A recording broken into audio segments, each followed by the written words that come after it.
bima ya afya ya jamii CHF iliyoboreshwa sasa inapatikana katika mikoa yote ya Tanzania. Na mgeni wangu hapa studio anatoka ofisi ya Rais, tawala za mikoa na serikali za mitaa TAMISEMI, ni Dr. Ntuli Kaporogwe. Huyu ni mkurugenzi wa huduma za afya, ustawi wa jamii na lishe na idara ya afya. Na tutazungumza naye kuhusiana na mikakati ya serikali katika kuhamasisha wananchi kujiunga katika mfuko wa afya ya jamii. Karibu Dr. Ntuli. Asante sana. Kwanza tuanze tu na ni upi umuhimu wa wananchi kujiunga katika huduma hizi? Umuhimu ni mkubwa kwamba pindi ambapo wananchi wanakuwa wanapata changamoto za kiafya, walio wengi huwa wanashindwa kuweza kutoa fedha au kuweza kugharamia huduma za matibabu. Sasa mfuko wa afya jamii upo kwa ajili ya kuweza kutatua changamoto hizi, kwa maana kwamba wananchi au kaya inakuwa inaweza kutoa kiasi cha shilingi 30,000 kwa maeneo ya mikoa mingine ukiachia Dar es Salaam, ambapo hizo fedha zinasaidia baba, mama pamoja na watoto 4. Lakini ukiachia hivyo ni kwamba wanaweza kupata huduma mbalimbali zikiwemo huduma za upasuaji mdogo na mkubwa, huduma za uchunguzi kwa maana za x-ray, ultrasound, lakini pia anaweza kupata tiba mbalimbali ambazo zinatolewa katika vituo vyetu vya kutolea huduma, kuanzia ngazi ya zahanati, vituo vya afya, hospitali za halmashauri pamoja na hospitali za rufaa za mikoa. Kutokujiunga katika mfuko wa afya jamii tunaweza tukasema ni changamoto. Na changamoto hii tunaweza tukaitaja kwamba ni kubwa kwa kiasi gani? Ni matumaini yangu kwamba wako baadhi ya watu wanakwenda hospitali lakini wanashindwa kumudu gharama. Kwa namna moja ama nyingine, taarifa hizi zimekuwa zikiwarudia serikalini ili kuweza kusaidia. Changamoto hii imekuwa ina ukubwa upi? Kwa hivi sasa bado wananchi ambao wamejiunga na mifuko mbalimbali ya bima afya nchini ni ndogo, kwa maana kwamba mfuko wetu wa taifa ni 8%, wala waliojiunga katika mifuko ya bima ya sekta binafsi 1%, lakini na CHF ni 5%. Lakini lengo la serikali kama unavyofahamu ni kuimarisha hii mifuko ili wananchi waweze kujiunga, ikiwa ni azma kuelekea kuwa na bima ya afya kwa wote. Kwa hiyo sababu ya mimi kuwepo hapa leo ni katika kuhakikisha kwamba tunafanya uhamasishaji wa wananchi kuweza kujiunga ili kuweza kusaidia kutatua changamoto mbalimbali wanazokabiliana napo pindi wanapokuwa na uhitaji wa huduma za afya. Tunaweza tukafikiri labda mpaka saizi ni asilimia ngapi wa Tanzania ambao labda wamejiunga katika mfuko wa afya ya jamii CHF, lakini ambao wamejiunga katika mfuko wa bima ya afya ya taifa? Tuna asilimia ngapi, na labda ni asilimia ngapi wa Tanzania bado hawajajiunga? Wananchi ambao wamejiunga au Watanzania waliojiunga na mifuko hii aina mbalimbali na 14%, kwa maana kwamba 8% ni bima ya afya ya taifa, 5% ni mfuko wa afya ya jamii na 1% kutoka katika bima za sekta binafsi, na hivyo kufanya 14%. Kwa hiyo bado 86% wa Tanzania bado hawajajiunga na bima aina yoyote. Kwa hiyo sababu kubwa kwa nini tunahamasisha ni kwamba wengi waweze kujitokeza, hususan wale ambao wapo katika sekta rasmi, kwa maana wafanyabiashara wadogo, wananchi wanaojishirikisha katika shughuli za kilimo na shughuli nyingine ndogo ili wajiunge na CHF, kwa maana kwamba imeonyesha katika mikoa ambayo inafanya vizuri katika eneo hilo, hata utoaji wake wa huduma za afya ni mzuri zaidi kulinganisha na sehemu nyingine ambazo bado hawajaweza kujiunga. Tunafahamu upo mkakati wa serikali ambao sasa unataka Watanzania wote waweze kujiunga katika mfuko wa bima ya afya. Lakini lipo kundi la watu tunaweza tukasema kwamba la kipato cha chini ambao kwa namna moja ama nyingine wanaweza kushindwa kumudu gharama za kujiunga katika mfuko. Serikali ina mkakati gani sasa kwa kundi hilo pia? Serikali ina mkakati mahususi kwa makundi aina hiyo, na ni kwamba hata ninavyoongea na wewe hapa, halmashauri zopo nchini zinaweza kutambua hata kaya maskini na kuweza kuzichangia katika mifuko hii. Lakini kiachia hivyo bado kuna mfuko wa TASAF ambao pia unasaidia kaya maskini ili kuweza kukabiliana na changamoto za kimatibabu pamoja na za kipato. Kwa hiyo hii uhamasishaji tunaofanya hapa, sambamba na kwamba utakuwa ukisaidia kaya mbalimbali, pia utakuwa na lenga zile kaya ambazo ni maskini, kwa sababu katika mkakati wa kuelekea kuwa na afya kwa wote, hatakiwi mtu yote aweze kuachwa nyuma, ni wote wanatakiwa faidi matunda serikali yao. Na ndio maana pamoja na kwamba wananchi watakuwa wanachangia hicho shilingi 30,000 kwa maana watu 6 kwa kaya, lakini serikali kwa kipindi cha Januari mpaka Disemba mwaka huu imeweza kuchangia kiasi cha shilingi bilioni 2.3 ili kuweza kuongeza pale ambapo wananchi wameweza kuchangia. Lakini wapo baadhi ya Watanzania ambao tunaweza tukasema kwamba tayari wameshajiunga katika huduma za afya, lakini zinasikika sauti zikisema kwamba kuna baadhi ya vipimo na dawa unapofika hospitalini unaambiwa hazipo katika utaratibu wa bima ya afya au afya ya jamii. Hili mnalifahamu, na kama mnalifahamu, ni hatua gani sasa mnachukua katika kuhakikisha kwamba sasa huduma zote zinaingia katika bima ya afya? Kwanza nipende kuchukua fursa hii kumshukuru sana Mheshimiwa Rais wa Jamhuri ya Muungano, kwa maana kwamba kumekuwepo na uwekezaji mkubwa sana katika sekta ya afya. Kwa mfano, kwa kipindi cha miaka 5 iliyopita tumeshuhudia ujenzi wa hospitali za kanda, ujenzi wa hospitali za rufaa za mikoa, lakini ujenzi wa hospitali 102 za halmashauri, ukiachia vituo vya afya 487 ambavyo vinaweza kutoa pia huduma za upasuaji. Lakini ukiachia hivyo, katika kipindi cha miaka hiyo 5 tumeweza kuwa na zahanati 1198 ambazo zimejengwa nchi nzima. Hii ni hatua moja muhimu sana kusogeza huduma jirani na wananchi. Lakini ukiachia hivyo, ni kwamba kumekuwa na uwekezaji mkubwa katika ununuzi wa vifaa tiba pamoja na vitendanishi pamoja na dawa. Ni kwamba kwa mfano katika ununuzi wa vifaa tiba tumeweza kutoa kiasi cha shilingi, serikali imeweza kutoa kiasi cha shilingi bilioni 68 kwa ajili ya kununua vifaa ambavyo vimewekwa katika vituo vyetu vya kutolea huduma. Lakini sambamba na hilo pia kumeweza kuwa na watumishi ambao wameajiriwa ambao ni kiasi cha shilingi 14,851 ambao hao pia wamepeleka katika vituo vyetu vya kutolea huduma. Na lengo la kufanya hivi au shabaha ya serikali kufanya hivi ni kuhakikisha kwamba huduma zinazotolewa zinakuwa ni kiwango ambacho kinatakiwa na ambacho kinakidhi mahitaji ya wananchi. Sasa katika hii CHF iliyoboreshwa, kilichofanyika imeongeza wigo wa huduma. Ile CHF ya zamani ilikuwa ni kwamba mtu eneo aliyosajiliwa ni eneo hilo hilo ambalo alikuwa hawezi kutibiwa nje ya eneo lile ambalo. Lakini sasa baada ya CHF iliyoboreshwa, sasa tunaona mtu anaweza kutibiwa zahanati, akaenda kituo cha afya kwa kutumia kadi ile, hospitali ya halmashauri, lakini mpaka hospitali ya rufaa mkoa. Lakini kitita cha mafao pia kimeongezeka. Kitita cha mafao kilichopita kilikuwa kihusishi huduma kama za ultrasound, huduma kama za x-ray, tiba za mazoezi, upasuaji mkubwa ulikuwa haupo. Lakini sasa kwenye hii CHF iliyoboreshwa tunaona kwamba tayari imeweza kuzielezea au kuzitatua hizo changamoto zilizokuwepo hapa. Lakini ukiachia hivyo, eneo la usajili, hapo awali ilikuwa ni kwamba mtu anatakiwa aende kujisajili katika vituo vyetu vya kutolea huduma vilivyopo takriban 6,000 nchi nzima. Lakini baada ya kufanya maboresho katika CHF iliyopita, sasa hizi mtu anaweza kusajili kwa wakala, anaweza kusajili kwenye ofisi za vijiji, za kata pamoja na za mtaa. Kwa hiyo hii imesogeza pia huduma za usajili jirani na wananchi, na hii inasaidia sana kwamba kwa kufanya hivyo basi hata huduma zinazotolewa katika vituo vyetu zinakuwa ni zile ambazo zinakidhi matakwa ya wananchi.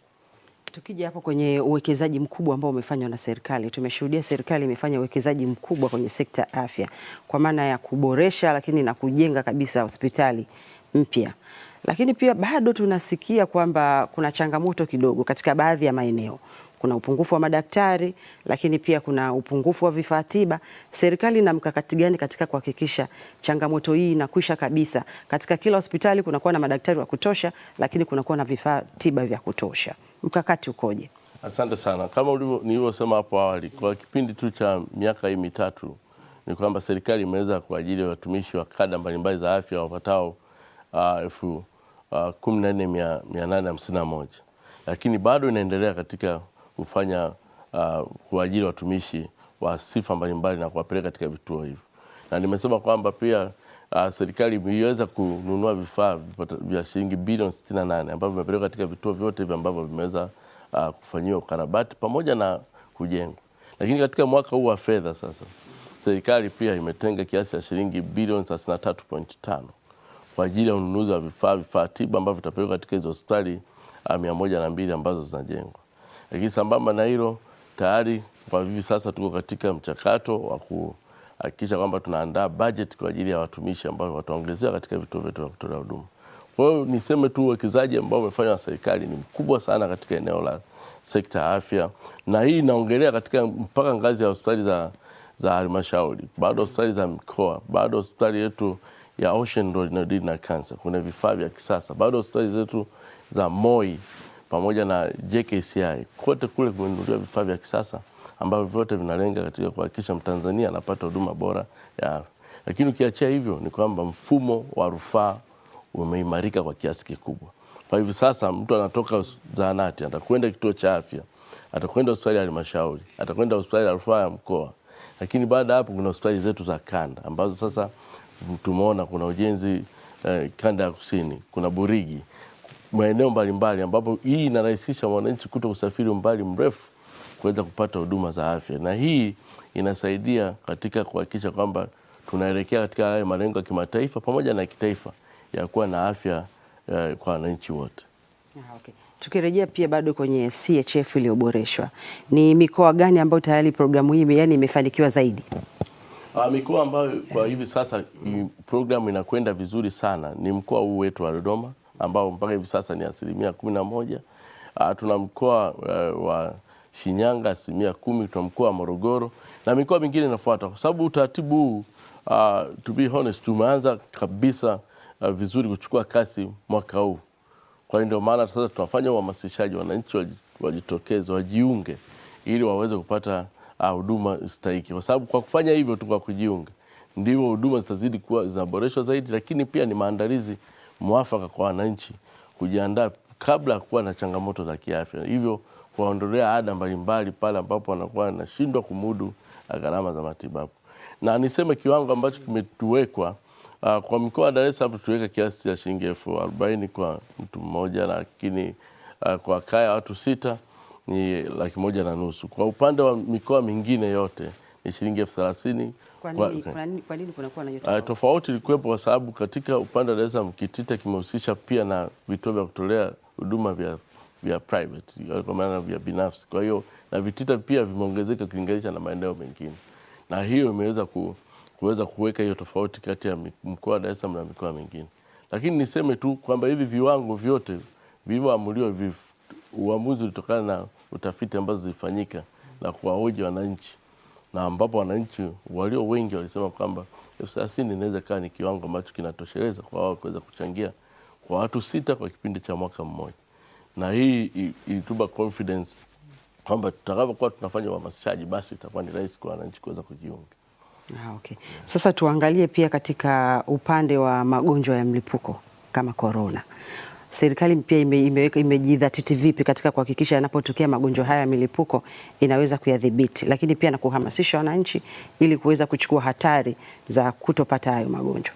Nashukuru sana. Kwa maana kwamba katika uwekezaji ambao serikali imeufanya, ukiangalia hii miundombinu na miundombinu, ukiangalia katika hospitali zetu za rufaa za mikoa, hospitali zetu za kanda, hospitali zetu za halmashauri pamoja na vituo vya afya, pamoja na miundombinu mingine, ila miundombinu ya maabara imewekwa vizuri sana. Kwa maana kwamba ili kuweza kubaini haya magonjwa unahitaji kuwa na mfumo mzuri sana wa maabara na mfumo mzuri sana wa rufaa, ambacho hicho ndio kitu ambacho kinafanyika hivi sasa na kimekuwa kifanyika kwa kipindi. Kwa hiyo kwa magonjwa mengine yote ya milipuko na nini, itakuwa ni rahisi sasa kuweza kubaini kwa kupitia maabara zetu mpaka kuelekea kwenye maabara yetu ya taifa ya jamii. Kwa hiyo hii ni miongoni mwa vitu ambavyo serikali ya awamu ya 5 imeweza kufanya uwekezaji mkubwa sana. Lakini kwa upande pia wa kuandaa madaktari na wahudumu wa afya ili pia kuweza kutoa huduma iliyo sahihi, hilo pia linafanyika sambamba na kwamba sasa hivi serikali inaajiri watumishi, lakini hata wale walioajiriwa wanajengewa uwezo wa kuweza kutoa huduma mbalimbali, zikiwemo utoaji wa huduma au kubaini magonjwa yale ya mlipuko, utoaji wa taarifa, namna gani jinsi ya kuweza kutoa taarifa, namna gani kushughulikia vitu ambavyo ni vya dharura. Yote haya ni miongoni mwa mambo ambayo kwa sasa serikali inafanyia kazi. Kwa hiyo hata kwenye mfuko wa afya ya jamii, yani CHF, pamoja na mambo mengine, inaongelea pia masuala ya kuwa na magonjwa ambayo sio ya kuambukiza na magonjwa ambayo ni ya mlipuko pia. Tukija kwenye haya magonjwa ambayo sio ya kuambukiza kama sukari na pressure, kwa nchi yetu tatizo ni kubwa kwa kiasi gani?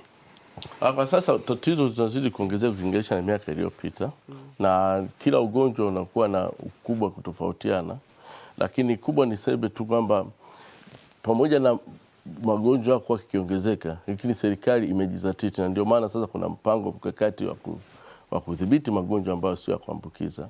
Lakini sambamba na hivyo, sasa kuna uelimishaji mkubwa sana kuhusiana na ufanyaji wa mazoezi, ulaji unaostahili na masuala ya kuweza kuavoid vitu ambavyo vinaweza kumpelekea mtu kuweza kuwa na uwezekano mkubwa kupata magonjwa sio kwa kumbukiza, ikiwemo watu kufanya mazoezi au kutokuwa na kufanya movement za hapa na pale ambazo zinasababisha mtu kwa kweli anakuwa katika uwezekano mkubwa wa kuweza kupata magonjwa haya.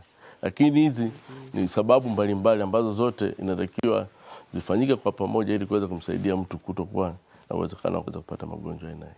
Unamshauri Mtanzania afanye nini sasa katika kuhakikisha kwamba anajiepusha na mambo hayo, kwamba tangu mtu anapoamka asubuhi anatakiwa aishi katika utaratibu gani ili kuweza kujiepusha na kupata magonjwa kama ya sukari na pressure? Swala kubwa ni mazoezi, mtu anavyoamka, lakini ulaji unastahili, ulaji ambao unakuwa na uwiano wa vyakula vya aina mbalimbali kwa maana ya balanced diet. Lakini ukiachia hivyo, pia kubadilisha aina ya tabia ambazo kwa sasa zinakuwa ni kubwa sana. Kwa mfano, mtu badala ya kutembea kama akiwa anaenda kwenye umbali wa kilomita 1 tu, atahitaji achukue bodaboda, achukue bajaji, achukue gari, ambavyo vitu hivyo ungeweza kutembea, unakuwa tayari umeisha ushughulisha mwili wako na hivyo kuweza kujikinga na magonjwa ambayo sio ya kuambukiza. Lakini pia nataka kufahamu daktari, kuna ukweli kiasi gani kwamba wakati mwingine unaambiwa makundi fulani ya chakula uachane nayo ili uweze kuwa salama zaidi? Maana tunawaona kuna baadhi ya madaktari au tuseme madaktari wa mitaani, tumekuwa tukielimishana vitu mbalimbali. Mtu naamka asubuhi anakuambia unapoanza siku yako labda ule protini zaidi, usile wanga. Hii na yenyewe ina ukweli kiasi gani? Na labda inaweza ikawa na athari zipi kwa Mtanzania? Kwa sababu naona kuna baadhi ya Watanzania sasa hawali wanga kabisa. Na hilo ni changamoto kwa sasa, kwa sababu bado elimu ya lishe ni changamoto kwa jamii kwa ujumla wake. Lakini kila chakula, aina ya chakula kina umuhimu katika mwili wa binadamu. Ila kikubwa ni kwamba inatakiwa mtu kuzingatia uwiano stahiki ili kuweza kupata hizo chakula. Kwa hiyo kama mtu atakuwa kuna chakula kimoja kama wanga ni mwingi zaidi, na hiyo inapelekea mtu kuwa na nafasi kubwa kuweza kupata magonjwa ambayo sio kwa kuambukiza. Kwa hiyo uwiano wa chakula ndio jambo la muhimu, na sio watu kuacha aina ya chakula fulani, kwa sababu kila chakula kina mchango wake. Kwa mfano, kama mtu hatatumia chakula chochote cha wanga, maana yake uwezo wake wa kuweza kufanya shughuli mbalimbali utakuwa unapungua pia, kwa sababu kile kinachangia sana katika kuleta nguvu mwilini. Lakini pembe tuliangalia swala la lishe pamoja na utapiamlo katika baadhi ya maeneo, hata katika mkoa wa Dodoma, katika baadhi ya vijiji kama sikosei vya wilaya ya Chamwino, tunaona bado yanajitokeza matukio ya kuwepo kwa changamoto ya utapiamlo hasa kwa watoto. Serikali hii mnaibeba vipi katika kuhakikisha kwamba sasa hakuna Mtanzania ambaye anapata utapiamlo? Kwa sababu hata katika hayo maeneo ambayo tunashuhudia vitendo hivyo, matukio ya kuwepo kwa watoto wenye utapiamlo, watu ni wakulima, watu ni wafugaji, lakini bado tunashuhudia idadi ya watu kuwa na utapiamlo. Ni kweli ni kwamba swala la utapiamlo na swala la lishe ni kubwa sana, na swala ile linahitaji elimu ya kutosha, na ndio maana kuna baadhi ya mikoa ambayo ni wazalishaji wakubwa wa chakula, bado utakuta pale kuna watoto na hata watu wazima wengine bado wana changamoto za kilishe, kwa maana kwamba elimu bado haijafahamika. Kwa mfano, unaweza kaenda hata ukapita mtaani ukakuta mtu anasema mimi simniwekee mboga kabisa katika chakula changu.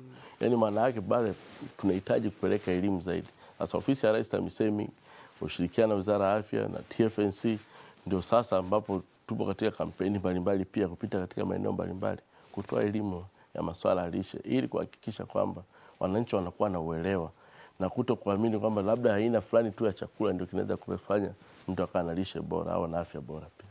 Dr. Ntuli, muda wetu umetutupa mkono. Zungumza na Mtanzania, umhamasishe ni kwa namna gani ni muhimu kujiunga katika CHF iliyoboreshwa ama katika mifuko mingine ya bima za afya, na baada ya hapo tunamwaga mtazamaji tukitokea Dodoma. Nashukuru sana kwa fursa hii. Ni kwamba kwa sasa serikali imeshafanya uwekezaji mkubwa, na kwa sasa kubwa tunalopenda kulifanya ni kwamba kuhakikisha kwamba wananchi wanakuwa wanaweza kujiunga na mifuko wa afya ya jamii, yani CHF iliyoboreshwa. Tunaamini kwa kufanya hivyo watakuwa wakijiandaa vizuri na kuepukana na changamoto za kifedha pindi wanapokuwa wanapata changamoto za kiafya. Na hii tunaamini kwa kufanya hivyo basi tutakuwa na jamii ambayo ina afya bora na jamii ambayo itakuwa inaweza kuongeza pato la taifa.